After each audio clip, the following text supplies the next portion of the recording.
ಅರಸರೇ ನಮಸ್ತೆ. ವಿನಾಯಕ್ ಅಂತ, ಕಾಂಗ್ರೆಸ್ ಕಾರ್ಯಕರ್ತ.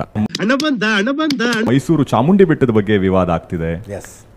ಮೊನ್ನೆ ಒಂದು ಜಡ್ಜ್ಮೆಂಟ್ ಕೂಡ ಬಂತು. ಬೆಂಗಳೂರಿನ ಯಾವುದೋ ಒಂದು ರಸ್ತೆ, ಬಳ್ಳಾರಿ ರಸ್ತೆ ವಿಚಾರದಲ್ಲಿ ಸರ್ಕಾರಕ್ಕೆ ಹಿನ್ನಡೆ ಆಗಿದೆ. ಹೌದು, ಸಂಸ್ಥಾನ ಜನರ ಆಸ್ತಿಗಳನ್ನು ಕ್ಲೇಮ್ ಮಾಡ್ತಿರೋ, ಸರ್ಕಾರದ ಆಸ್ತಿಗಳನ್ನು ಕ್ಲೇಮ್ ಮಾಡ್ತಿರೋ ವಿಚಾರ ಹೇಗೆ ಸಮರ್ಥನೆ ಮಾಡ್ತೀರಿ? ಅದು ನಿಜ ಅಂದರೆ ನೀವು ಕೋರ್ಟಲ್ಲಿ ವಾದ ಮಾಡಬೇಕಲ್ಲ.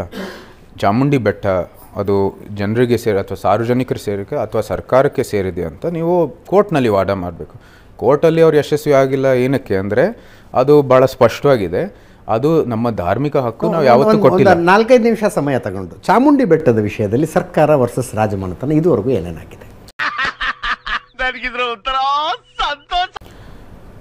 ಮೊದಲೇದಾಗಿ ಅವರು ಅಗೇನ್ 75 ಸಮಯದಲ್ಲಿ ನಾವು ಸಹ ಇದು ಏನು ನಮ್ಮ ದೇವಾಲಯಗಳು ಏನು ಇದ್ದಾವೆ, ಮುಜರಾ ಇಲಾಖೆ ಅದು ಅರಮನೆಯಿಂದನೇ ಒಂದು ರೀತಿ ಶುರುವಾಗಿದ್ದು. ಯಾಕೆಂದರೆ ಟೆಂಪಲ್ಸ್ ಎಲ್ಲ ಮೇಂಟೈನ್ ಮಾಡೋಕ್ಕೆ, ಎಫೆಕ್ಟಿವ್ ಆಗಿ ಮೇಂಟೈನ್ ಮಾಡೋದಕ್ಕೆ ಒಂದು ಇಲಾಖೆಯನ್ನು ಶುರು ಮಾಡಿದ್ರು. ಅದು ಪ್ಯಾಲೇಸ್ ಆಫೀಸಿಂದಾನೇ ನಡೀತಾ ಇತ್ತು. ಸೊ ಸಂಪೂರ್ಣವಾಗಿ ಏನೇನು ಆಚರಣೆಗಳು ನಡೀತಾ ಇತ್ತು ಅದೆಲ್ಲ ಏನು ಒಡವೆಗಳು ಇರ್ಬೋದು, ಅದಕ್ಕೆ ಬೇಕಾಗಿರುವಂಥದ್ದು ಏನು ಉತ್ಪನ್ನಗಳು ಎಲ್ಲನೂ ಕೂಡ ಅರಮನೆಯಿಂದಾನೇ ಹೋಗ್ತಾ ಇತ್ತು. ಈಗ ಮೇಲ್ಕೋಟೆಯಿಂದ ಏನು ವೈರ್ಮುಡಿ ಇರ್ಬೋದು, ರಂಗನಾಥ್ ಏನು ಶ್ರೀರಂಗಪಟ್ಟಣದಲ್ಲಿ ರಂಗನಾಥ ಸ್ವಾಮಿಯ ಒಂದು ಏನು ಆಚರಣೆಗಳಿರ್ಬೋದು, ಶ್ರೀಕಂಠೇಶ್ವರಲ್ಲಿ ನಡೀತಾ ಇರುವಂಥದ್ದು ಆಚರಣೆ ಇರ್ಬೋದು, ಬೆಟ್ಟದಲ್ಲಿರೋದು ಮತ್ತು ಮೈಸೂರಲ್ಲಿ ಸುತ್ತಮುತ್ತ ಇರೋ ದೇವಸ್ಥಾನದೆಲ್ಲ ಇರ್ಬೋದು, ಎಲ್ಲನೂ ಸಹ ಈ ಆಫೀಸಿಂದಾನೇ ನಡೀತಾ ಇತ್ತು. 75 ಆ ಸಮಯದಲ್ಲಿ ಏನು ನಮಗೆ ವಿಶೇಷವಾದ ಹಕ್ಕೆಲ್ಲ ಏನಿತ್ತು ಅದೆಲ್ಲ ರದ್ದು ಮಾಡಿದ ನಂತರ ಆವಾಗ ತೀರ್ಮಾನ ಮಾಡಿತ್ತು, ಇಲ್ಲ ಇದು ಮೇಂಟೆನೆನ್ಸ್ಗೋಸ್ಕರ ಇದು ಒಂದು ರೀತಿ ಸರ್ಕಾರ ಇದರಲ್ಲಿ ಒಂದು ಪಾತ್ರ ಇರ್ಬೋದು ಅಂತ, ಅದು ಅನುಕೂಲ ಆಗುವಂಥದ್ದು ಅಂತ ಆವತ್ತಿನ ಅಭಿಪ್ರಾಯ. ಅದಕ್ಕಾಗಿ ಪ್ಯಾಲೇಸು ಟೆಂಪಲ್ಸ್ ಎರಡು ಕೂಡ ಒಂದು ರೀತಿ ಮೈಸೂರು ಪ್ಯಾಲೇಸ್ ಪ್ಲಸ್ ಟೆಂಪಲ್ಸ್ನ ಮೇಂಟೆನೆನ್ಸ್ಗೋಸ್ಕರ ಅವರು ಕೊಟ್ಟಿದ್ರು. ಅದು ನಿಜ. ಆದರೆ ಅದು ಕೋರ್ಟ್ ಆಗಲೇ ಹೇಳಿದೆ ಇದಾಗಲ್ಲ ಅಂತ, ಅವ್ರಿಗೆ ಪುನಃ ಕೊಡಬೇಕು ಅಂತ. ಸಿಮಿಲರ್ಲಿ ಅವರು ಏನು ದೇವಸ್ಥಾನದ ವಿಷಯದಲ್ಲಿ ಅದನ್ನ ಅರಮನೆ ವಿಷಯದಿಂದ ವಿಭಜನೆ ಮಾಡಬೇಕು ಅಂತ ಹೇಳಿದ್ದಾರೆ. ಈಗ ಗೊತ್ತಾಯ್ತು. ಅರಮನೆ ವಿಷಯ ಬೇರೆ, ದೇವಸ್ಥಾನದ ವಿಷಯ ಬೇರೆ ಅಂತ ಹೇಳಿದ್ದಾರೆ. ಸೊ ಅದೇ ರೀತಿ ನಾವು ಸಹ ಮುಂದುವರಿತಾ ಬಂದಿದ್ದೀವಿ. ದೇವಸ್ಥಾನ ವಿಷಯದಲ್ಲಿ ಮುಜರಾಯಿ ಆ್ಯಕ್ಟಲ್ಲೇ ನಾವು ಚಾಲೆಂಜ್ ಮಾಡಿದ್ದೀವಿ. ಆ ಕೇಸು ಕೂಡ ನಡೀತಾ ಇದೆ. ಆ ಕೇಸ್ ನಡೀತಾ ಇರೋ ಸಮಯದಲ್ಲಿ ಇವರು ಏನಕ್ಕೆ ಪ್ರಾಧಿಕಾರ ಸೃಷ್ಟಿ ಮಾಡಿದ್ದಾರೆ. ನಮ್ಮ ಚಾಲೆಂಜು ನಡೀತಾ ಇದೆ. ಕಾರ್ಯಕರ್ತರ ಪ್ರಶ್ನೆ ಇದ್ದದ್ದು ಸಾರ್ವಜನಿಕರಿಗೆ ಸೇರಿದ ಆಸ್ತಿಯನ್ನು ಸಾರ್ವಜನಿಕರಿಗೆ ಕ್ಲೇಮ್ ಮಾಡ್ತಿದ್ದೀರಿ. ಸಾರ್ವಜನಿಕರಿಗೆ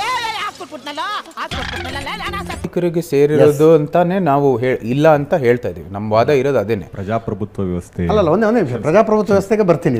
ಪ್ರಜಾಪ್ರಭುತ್ವ ಇರ್ಬೋದು, ನಮ್ಮ ಧಾರ್ಮಿಕ ಹಕ್ಕು ಯಾವತ್ತೂ ಬದಲಾಯಿಸಿಲ್ಲ. ಧಾರ್ಮಿಕ ಸ್ಥಳಗಳು ಇನ್ನು ಧಾರ್ಮಿಕ ಸ್ಥಳನೇ.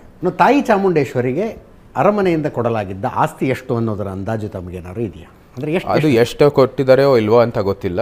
ಆದರೆ ಚಾಮುಂಡಿ ಬೆಟ್ಟ ಮತ್ತು ಅದರ ಸುತ್ತಮುತ್ತ ಇರುವಂಥದ್ದು ಎಲ್ಲನೂ ಕೂಡ ಅದು ಅರಮನೆಗೆ ಸೇರಿರುವಂಥದ್ದು ಎಲ್ಲರಿಗೂ ಗೊತ್ತಿರೋ ವಿಷಯ. ಅದು ಆದರೆ ನಾವು ಅದು ಶಿಬೇಟ್ಶಿಪ್ ಆಫ್ ಎನ್ ಐಡಲ್ ಅಂತ ಹೇಳ್ತೀವಿ. ಅಂದರೆ ಅಲ್ಲೇನು ಚಾಮುಂಡೇಶ್ವರಿ ತಾಯಿಗೆ ಸೇರಿರೋದು, ನಾವು ಪೋಷಕರ ಸ್ಥಾನದಲ್ಲಿ ಅದನ್ನ ನಾವು ನೋಡ್ಕೋತೀವಿ. ಅದೆಲ್ಲ ತಾಯಿ ಚಾಮುಂಡೇಶ್ವರಿಗೆ ಸೇರಿರೋದು. ಧಾರ್ಮಿಕ ಹಕ್ಕು ನಾವು ಯಾವತ್ತೂ ಯಾರಿಗೂ ಕೊಟ್ಟಿಲ್ಲ. ಆ ತಾಯಿ ಚಾಮುಂಡೇಶ್ವರಿಯನ್ನು ಆರಾಧಕರು ಆಗಿದ್ದೀವಿ ಅಂತ ನಾವು ಆ ಸ್ಥಾನವನ್ನು ಯಾವತ್ತೂ ಬಿಟ್ಟಿಲ್ಲ. ನಾವು ತಾಯಿ ಚಾಮುಂಡೇಶ್ವರಿ ಆರಾಧಕರು, ನಮ್ಮ ಕುಲದೇವಿ ಅದು ಅಂತ ಆ ಸ್ಥಾನವನ್ನು ನಾವು ಯಾವತ್ತೂ ಬಿಟ್ಟಿಲ್ಲ. ಆ ದೇವಸ್ಥಾನದ ಪೋಷಕರು ಸಹ ಅಂತ ನಾವು ಆ ಸ್ಥಾನಕ್ಕೆ ಯಾವತ್ತೂ ಬಿಟ್ಟಿಲ್ಲ. ಅದ್ರ ಜೊತೆಗೆ ಆ ಆಚರಣೆ ಅಲ್ಲೇನು ಬೆಟ್ಟದಲ್ಲಿ ನಡೆಯುತ್ತೆ, ಅರಮನೆಯಲ್ಲೂ ಸಹ ನಡೆಯುತ್ತೆ. ನಮ್ಮ ಧಾರ್ಮಿಕ ಆಚರಣೆ ಅರಮನೆಯಲ್ಲಿ ಏನು ನಡೆಯುತ್ತೆ ಅಲ್ಲೂ ಸಹ ನಡೆಯುತ್ತೆ. ಈ ಪಾರಂಪರೆ ಭಾರತ ಏನು ರಿಪಬ್ಲಿಕ್ ಇರ್ಬೋದು, ಭಾರತಕ್ಕೆ ಸ್ವಾತಂತ್ರ್ಯ ಬಂದಿದ್ದ ಹಿನ್ನೆಲೆಯಲ್ಲೂ ಸಹ ಇದು ನಡೀತಾ ಬಂದಿದೆ. ಸುಮಾರು 400 ವರ್ಷದ ಇತಿಹಾಸ ಇದೆ. ಇದು ಒಂದು ಶಕ್ತಿಪೀಠ, ಎಷ್ಟೋ ವರ್ಷದ ಇತಿಹಾಸ ಇದೆ. ಆ ಪೂಜೆ ಕೈಂಕರ್ಯ ಏನೋ ಯಾವ ರೀತಿಯಲ್ಲಿ ಆರಾಧಿಸ್ತೀವಿ ಅದೆಲ್ಲಕ್ಕೂ ಕೂಡ ಅರಮನೆಗೆ ಟೈಅಪ್ ಆಗಿರೋ ಕಾರಣಕ್ಕಾಗಿ ಒಂದು ಧಾರ್ಮಿಕ ಕೂಡ ಒಂದು ಸಂಬಂಧ ಇದೆ. ಸೊ ಈ ಎಲ್ಲ ಹಕ್ಕುಗಳು ನಾವು ಯಾವತ್ತೂ ಬಿಟ್ಟಿಲ್ಲ. ಆದರೆ ಆ ಮುಜರಾಯಿ ಏನು ಕೇಸ್ ಇದೆ ಅದೇ ಮುಂದುವರಿತಾ ಬಂದಿದ್ರು. ಅದು ಏನು ಸಮಾಜದ ಒಂದು ಮೆಮರಿಯಲ್ಲಿ, ಸೊಸೈಟಲ್ ಮೆಮರಿಯಲ್ಲಿ ಅದು ಆಚೆಗೆ ಬಂದಿರ್ಬೋದು. ಆದರೂ ಸಹ ಆ ಕೇಸ್ ಏನು ಮುಂದುವರಿತಾ ಇತ್ತು. ಆ ಸಮಯದಲ್ಲಿ ಮತ್ತೊಮ್ಮೆ ಇನ್ನೊಂದು ಪ್ರಾಧಿಕಾರ ಸೃಷ್ಟಿ ಮಾಡಿ ಅದು ಇವತ್ತಿನ ಏನು ಆಧುನಿಕತೆಯ ಒಂದು ಹೆಸರಿನಲ್ಲಿ ಇದೆಲ್ಲ ತಾಯಿಯ ಒಂದು ಆಸ್ತಿ, ಇಲ್ಲ ಇದು ಪ್ರಾಧಿಕಾರದ ಆಸ್ತಿ ಅಂತ ಹೇಳೋದು ತಪ್ಪಂತ. ಏನು ಅರ್ಥವೇ ಆಗ್ತಿಲ್ವೇ ಈ ಕೇಸು? ಸ್ಥಾನಗಳು ಏನಕ್ಕೆ ಸರ್ಕಾರ ನಿಯಂತ್ರಿಸಲು ಮುಂದುವರಿತಾ ಇದೆ ಅಂತ ನಾವು ಪ್ರಶ್ನೆ ಮಾಡಿದ್ದೀವಿ. ತಾಯಿಯವರು ಒಂದು ಸ್ವಲ್ಪ ಏನು ಭಾಳ she was very reserved about entering into politics, you entering into politics ಅಂತ. ರಿಸರ್ವ್ಡ್ ಅಂತಲ್ಲ, ಅವ್ರಿಗೆ ಮುಖ್ಯವಾಗಿ ಇದೆಲ್ಲನೂ ಕೂಡ ಏನೇನು ಆಗ್ಬೋದು ಅವರು ಕೂಡ ಅನುಭವಿಸಿದ್ದಾರೆ. ಅವರ ನಮ್ಮ ತಂದೆಯವರ ಕಾಲದಲ್ಲಿ ಏನೇನಾಯಿತು, ಯಾವ ರೀತಿ ಒಳ್ಳೇದಾಯಿತು, ಯಾವ ರೀತಿ ಕೂಡ ಒಂದು ರೀತಿ ಅದು ಹಿನ್ನಡೆ ಆಯಿತು ಕೂಡ ಅವರು ಅನುಭವಿಸಿದ್ದಾರೆ.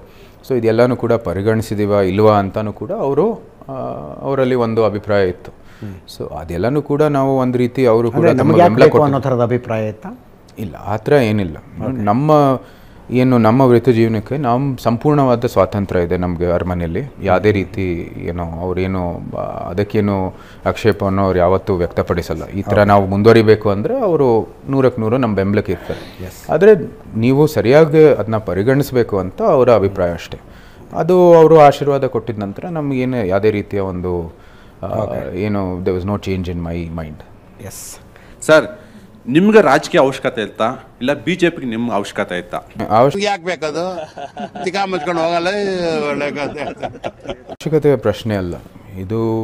ನನ್ನ ವೃತ್ತಿ ಜೀವನ ಯಾವ ರೀತಿ ನಾನು ಮುಂದುವರಿಬೇಕಾಗಿದೆ, ಸಮಾಜದ ಸೇವೆಯ ದೃಷ್ಟಿಯಲ್ಲಿ ನಾನು ಯಾವ ರೀತಿ ಮುಂದುವರಿಬೇಕು ಅಂಥದ್ದು ಪ್ರಶ್ನೆ ಆಗಿತ್ತು.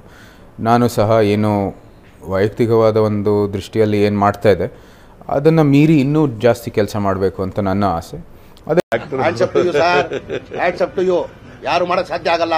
ಅದಕ್ಕಾಗಿ ನಾವು ರಾಜಕೀಯಕ್ಕೆ ಸೇರಿಕೊಂಡು ಅಧಿಕೃತವಾಗಿ ಜನರ ಪ್ರತಿನಿಧಿಯಾಗಿ ಅಲ್ಲಿ ಕೇಂದ್ರದಲ್ಲೂ ಸಹ ಇಲ್ಲಿ ಜನರ ಆಕಾಂಕ್ಷೆಯನ್ನು ಮಂಡಿಸುವಂಥದ್ದು ಒಂದು ಕರ್ತವ್ಯವನ್ನು ಬಂದಿದೆ. ಅದರ ಜೊತೆಗೆ ಇಲ್ಲೂ ಸಹ ಏನೋ ಅಭಿವೃದ್ಧಿಯಾಗಿದೆ. ಸರ್ಕಾರದಲ್ಲೂ ಕೂಡ ನಮ್ಮ ಪ್ರಭಾವ ಇರ್ಬೋದು ಅಂತ ಅದು ಜನರು ತಮ್ಮ ಮತದ ಮೂಲಕ ನಮ್ಮ ಬೆಂಬಲ ಕೊಟ್ಟಿದ್ದಾರೆ.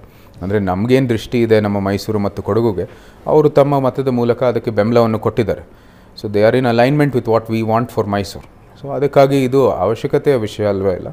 ನಾವು ಕೂಡ ಸಮಾಜ ಸೇವೆ ಮಾಡಬೇಕು ಅಂತ ಇನ್ನೂ ದೊಡ್ಡ ಮಟ್ಟದಲ್ಲಿ ಮಾಡಬೇಕಾಗಿತ್ತು ಮತ್ತು ಇವತ್ತಿನ ಚೌಕಟ್ಟಿನಲ್ಲೇ ಮಾಡಬೇಕು ಅಂತ ನನ್ನ ಆಸೆ. ಅದು ರಾಜಕೀಯದ ಮೂಲಕನೇ ಮಾಡಬೇಕಾಗಿದೆ. ಮೈಸೂರು ಕೊಡಗು ನಿಜವಾದ ಸಂಸದರು ಯದುವೀರ್ ಒಡೆಯವರ ಅಥವಾ ಪ್ರತಾಪ್ ಸಿಂಹ ಅವರು? ಯಾಕಂದ್ರೆ ಗೆದ್ದ ಮೇಲೆ ಎಲ್ಲೂ ಕಾಣಿಸ್ತಾ ಇಲ್ಲ ನೀವು. ಪ್ರತಾಪ್ ಸಿಂಹ ಅವರು ಎಲ್ಲ ಕಡೆ ಓಡಾಡ್ತಾ ಇದ್ದಾರೆ. ಎಲ್ಲಿ ನೋಡಿ ಪ್ರತಾಪ್ ಸಿಂಹ ಅವರು ಇರ್ತಾರೆ, ಬಟ್ ಯದುವೀರ್ ಒಡೆಯವರು ಎಲ್ಲೋ ಒಂದ್ ಕಡೆ ಕಳೆದೋಗಿದ್ದಾರೆ ಸರ್. ಯಾವ ಸಮಾವೇಶದಲ್ಲಿ ನೋಡು, ಯಾವ ಪ್ರೊಟೆಸ್ಟರ್ ನೋಡು ಪ್ರತಾಪ್ ಸಿಂಹ ಅವ್ರು ಕಾಣಿಸ್ತಾ ಇದ್ದಾರೆ, ಬಟ್ ಯದುವೀರ್ ಒಡೆಯವರು ಎಲ್ಲೂ ಕಾಣಿಸ್ತಿಲ್ಲ.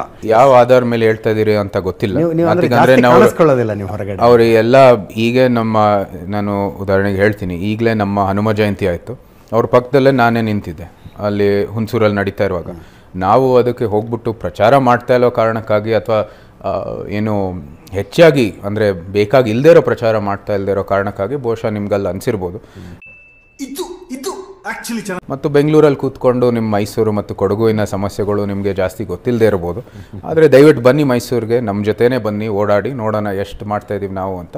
ಪ್ರತಾಪ್ ಸಿಂಹ ಅವ್ರು ಮಾಡ್ತಾ ಇದ್ದಾರೆ, ಏನು ಅದರಲ್ಲಿ ಎರಡು ಮಾತಿಲ್ಲ. ಅವರು ಮಾಡಬೇಕಾಗಿದೆ. ಹಿಂದೆ 10 ವರ್ಷ ಏನು ಸಂಸದರಾಗಿ ಭಾಳಷ್ಟು ಕೆಲಸಗಳು ಮಾಡಿದ್ದಾರೆ ಮತ್ತು ಅನೇಕ ಏನು ಪಕ್ಷದ ದೃಷ್ಟಿಯಲ್ಲಿ ಏನು ಅವರು ಏನು ಜವಾಬ್ದಾರಿ ಇರ್ಬೋದು ಅಥವಾ ಇಲ್ಲದೇ ಇರ್ಬೋದು, ಅವ್ರಿಗೇನು ಅವ್ರದ್ದೇ ಆದ ಒಂದು ನೇರ ಸಂಪರ್ಕ ಇದೆ. ಆದರೂ ಸಹ ನಮ್ಮ ಕೆಲಸ, ಸಂಸದರ ಕೆಲಸ ಮುಂದುವರಿತಾ ಇದೆ. ನಿನ್ನೆ 2 ದಿನದ ಕೊಡಗುದು ಪ್ರವಾಸ ಆಯಿತು. ಕೊಡಗುವಲ್ಲಿ ನಾವು ಸುಮಾರು ಇದ್ದಿದ್ದೇ ಏನು ಒಂದು 150 ಡೇಸಲ್ಲಿ ಸುಮಾರು 30 ದಿನ ಕೊಡಗುವಲ್ಲೇ ಇದ್ದೀವಿ ನಾವು. ಸೊ ನಾವು ಪ್ರವಾಸ ಮಾಡ್ತಾ ಇರೋದು ಯಾರೂ ಮಾಡಿಲ್ಲ ಅಂತ ನಾನಂತೂ ಭಾವಿಸ್ತೀನಿ. ಬಟ್ ನೋಡಿ, MP ಕ್ಷೇತ್ರ ಭಾಳ ದೊಡ್ಡ. ಹೆಂಗೂ ಪ್ರತಾಪ್ ಸಿಂಹ ಅವ್ರ ಹೆಸರು ಬಂದೇ ಬಿಟ್ಟಿದೆ. ಈ ಸಲ ಚುನಾವಣೆಯಲ್ಲಿ ನಿಮ್ಮ ಹತ್ರ ನೀವು ನಿಂತ್ಕೋಬೇಕು, ಸ್ಪರ್ಧೆ ಮಾಡಬೇಕು BJP ಅಂತ ಬಂದವ್ರ ಎದುರಿಗೆ ನೀವು ಕೇಳಿದ್ರ? ಯಾಕಂದರೆ ಸಿಟ್ಟಿಂಗ್ MP BJP ಅವರೇ ಇದ್ದಾರೆ, ಒಳ್ಳೆ ಕೆಲಸಗಾರ ಅನ್ನೋ ಹೆಸರಿದೆ ಅವ್ರಿಗೆ. ನಮ್ಗೆ ಮಾಹಿತಿ ಬಂದಿದ್ದು ಇಷ್ಟೇ, ಇದು 2024 ಲೋಕಸಭಾ ಮೈಸೂರು ಕೊಡಗುವಿನ ಪಟ್ಟಿಯಲ್ಲಿ ನೀವು ಒಬ್ಬ ಆಕಾಂಕ್ಷಿ ಆಗ್ತೀರಾ ಅಂತ. ನಾನು ಸರಿ ಅಂತ ಹೇಳಿದೆ ಅಷ್ಟೇ. ನಾವು ಒಪ್ಕೊಂಡೆ. ನಾನು ಕೂಡ ಒಂದು ಸ್ವಲ್ಪ ಅದು ನಮ್ಮ ತಾಯಿಯವರ ಆಶೀರ್ವಾದ ಆಗಿದ ನಂತರ ನಾನು ಒಪ್ಕೊಂಡೆ. ಪ್ರತಾಪ್ ಸಿಂಹ ಅವ್ರಿಗೆ ಏನು ಮಾಡ್ತೀರಾ ಆ ಥರದ ಪ್ರಶ್ನೆನ ನೀವು ಕೇಳಲಿಲ್ಲ, ಅವರು ಹೇಳಿಲ್ಲ? ಪ್ರತಾಪ್ ಸಿಂಹ ಅವ್ರಿಗೆ ಕೇಳಬೇಕಾಗಿತ್ತು. ಅಲ್ಲಲ್ಲ, ಪ್ರತಾಪ್ ಸಿಂಹ ಅವ್ರಿಗೆ ಏನು ಮಾಡ್ತೀರಾ ಅಂತ ಪಕ್ಷದವ್ರು ನೀವು ಏನು ಕೇಳಲಿಲ್ಲ, ಅವರು ಏನು ನಿಮಗೆ ಹೇಳಲಿಲ್ಲ? ನನ್ನ ಕೇಳೋ ಏನು ಅವಶ್ಯಕತೆ ಇರಲಿಲ್ಲ ನನಗೆ. ಓಕೆ, ಅವ್ರು ಅಷ್ಟೇ ಇಷ್ಟು ಹೇಳಕ್ಕೆ ಇಷ್ಟಪಡ್ತೀನಿ. ಓಕೆ ಫ್ರೆಂಡ್, ಬಾಯ್. ಮತ್ತೆ ಭೇಟಿಯಾಗೋಣ. ನಮಸ್ಕಾರ.